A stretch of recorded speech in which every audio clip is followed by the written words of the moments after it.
It's late, you're tired. You told yourself you had put the phone down 20 minutes ago, and you're still there, thumb moving, feeding yourself one piece of bad news after another. None of it good, none of it making you feel better. It's somehow you can't stop. In the morning, you'll wonder what is wrong with you. The answer is nothing. You're doing exactly what the thing was built to make you do. Let me take it apart, because once you see the mechanism, it loses some of its grip. Start with the oldest piece, the part that was in you long before the phone. Your brain pays more attention to bad news than good news, and it always has.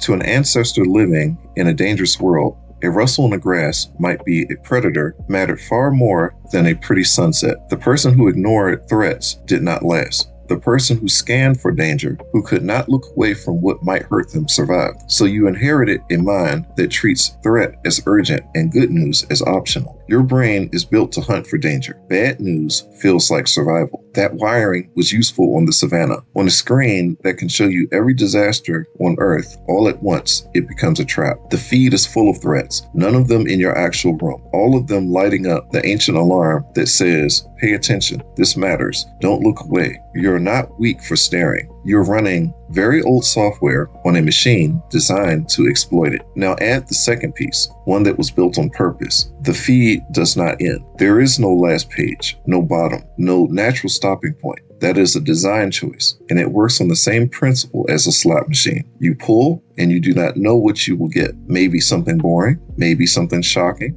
maybe something that makes you feel seen. Unpredictable reward is the most gripping pattern there is, and an endless feed is a slot machine you can keep pulling for free forever. Infinite scroll is a slot machine with no bottom. Put those two together, and you have the trap. An ancient brain that cannot ignore threat, pointed at an endless stream of threat, delivered on an unpredicted schedule that keeps you pulling the lever. You're getting a small hit of relief every time the next thing loads, not because it's good, but because the waiting, the not knowing, keeps your attention locked. It feels like you're looking for something. You're not. You're caught in the pulling. There's a cruel twist in it too. The scrolling makes you feel worse, more anxious, more hopeless, more wound up. And the feeling worse makes you scroll more. When you're stressed, your mind wants to do something about the threat. And scrolling feels like doing something, like you're staying informed, staying ready. But you're not resolving the threat. You're just marinating in it. The bad feeling drives the behavior, and the behavior deepens the bad feeling. Scrolling feels like doing something about the fear. It's just feeding it. And there's one more layer, quieter than the rest. Underneath a lot of late night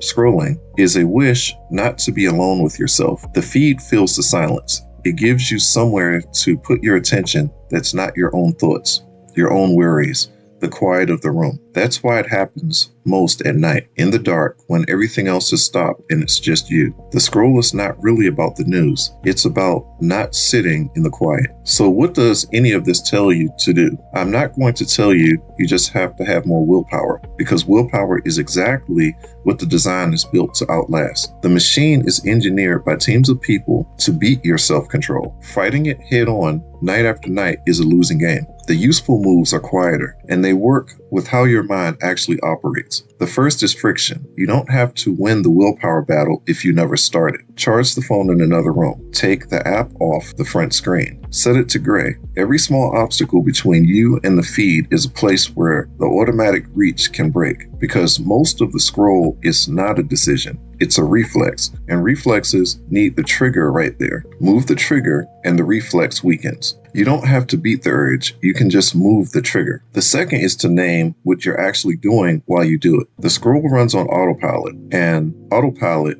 is where it wins. The moment you say to yourself plainly, this is the trap, I am pulling the lever right now, and it's making me feel worse, you have stepped just slightly out of the trance. You do not have to stop by force. Just being awake to it makes some of its power, because the whole thing depends on you not noticing. The third is to give quiet somewhere else to go. If part of the scroll is about not being alone with your thoughts, then the answer is not just to remove the phone and stare at the ceiling in dread. It is to have something gentler waiting. A book, a walk, a few slow breaths, anything that lets the quiet be okay instead of something to escape. The feed is filling a space. Fill it with something that does not cost you your peace. None of this makes the pull vanish. The feed will still be there, still endless, still engineered by people far smarter about your attention than you have time to be. What changes is that you know the game. You know the bad news feels urgent because of old wiring. that the endless scroll is a lever and not a search, and that feeling worse is the fuel, not the accident. You were never weak-willed. You